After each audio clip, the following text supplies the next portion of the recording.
બોલો કૃષ્ણ કનૈયા લાલ કી જય। ભાખરીયો સોમવાર।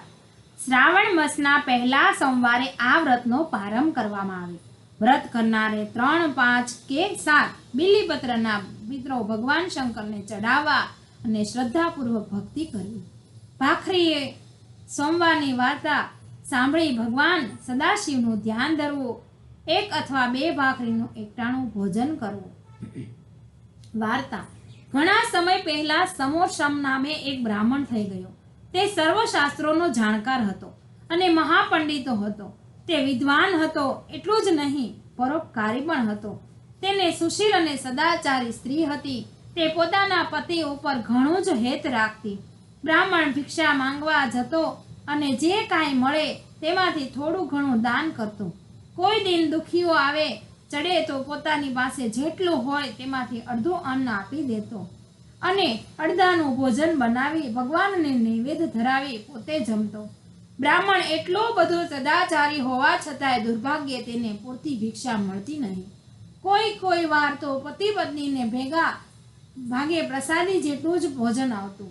આવી દ્રષ્ટિ સ્થિતિથી બ્રાહ્મણ ત્રાસી ગયો હતો। જો એકલો હોત તો તે ક્યાંયનો પરદેશ ચાલ્યો ગયો હોત, પણ પોતાની પત્નીને લઈને ઠામે ઠેકાણા વિના ક્યાં જાય। 2 દિવસથી તો તેને નામની ભિક્ષા મળતી હતી। આજે તો તે સાવ ભૂખ્યો હતો। કંટાળીને તે ભગવાન સોમેશ્વરના મંદિરે ગયો। મંદિરની પાસે એક તળાવ હતું। તળાવ 12 માસ નિર્મળ પાણીથી ભરેલું હતું।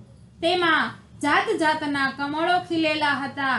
બ્રાહ્મણે તળાવમાં કમળો લઈ ભગવાનને ભક્તિભાવથી ચડાવ્યા અને 2 હાથ જોડી પ્રાર્થના કરી ઘરે જવા નીકળ્યો ત્યાં ભગવાન સોમેશ્વર તેને ઘરડા બ્રાહ્મણના રૂપમાં સામા મળ્યા। તેમણે કહ્યું, હે સોમદત્ત, તું એટલો બધો વિદ્વાન હોવા છતાં શા માટે દુઃખી છે?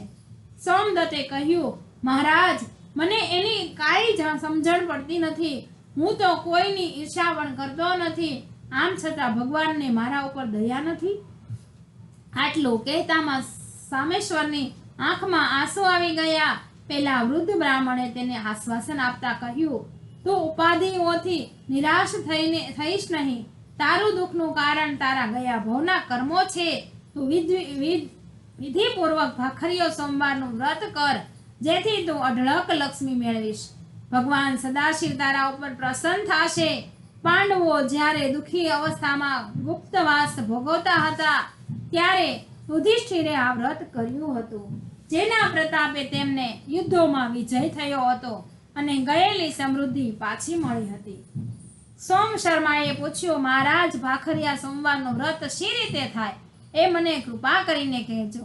ભગવાન સોમેશ્વર બોલ્યા, શ્રાવણ માસના પહેલા સોમવારે વ્રતનો પ્રારંભ કરવો અને 3.5 માસ સુધી વિધિ પ્રમાણે વ્રત કરવું। પ્રત્યેક સોમવારે 3, 5 કે 7 બીલીપત્રો મહાદેવજીને ચડાવવા અને મહાદેવજીનું પૂજન કરવું।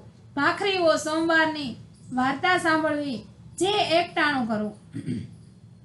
પ્રત્યેક સોમવારે 5 ભાખરીઓ બનાવી તેમાંથી 1 ભગવાનને નૈવેદ્ય ધરાવવી, 2 દાનમાં આપવી અને 2 ભાખરી પોતાના માટે રાખવી। કારતક મહિનો અજવાળી ચૌદશ વ્રતનું ઉજવણું કરવું। તે વેળા મહાદેવજીને ફળ તથા મેવા ધરાવી ચંદન અબીલ ગુલાલનો ભગવાનનું ભક્તિપૂર્વક પૂજન કરવું। યથાશક્તિ દાન આપવું। આ પ્રમાણે વ્રત કરવાથી સ્ત્રીઓ પરમ સૌભાગ્ય પ્રાપ્ત કરે છે, નિર્ધનને ધન મળે છે અને પોતાની મનોકામના પૂર્ણ થાય છે। આમ કહી ભગવાન અંતર્ધ્યાન થઈ ગયા।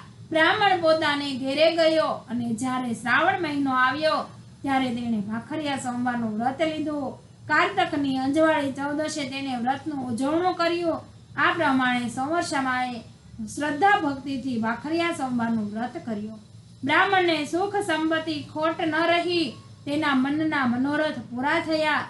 થોડા સમયમાં બ્રાહ્મણનીને પણ દેવ જેવો દીકરો અવતર્યો। સદાશિવની કૃપાથી બંનેને ભાખરીયા સોમવારનું વ્રત ફળ્યું। બોલો કૃષ્ણ કનૈયા લાલ કી જય।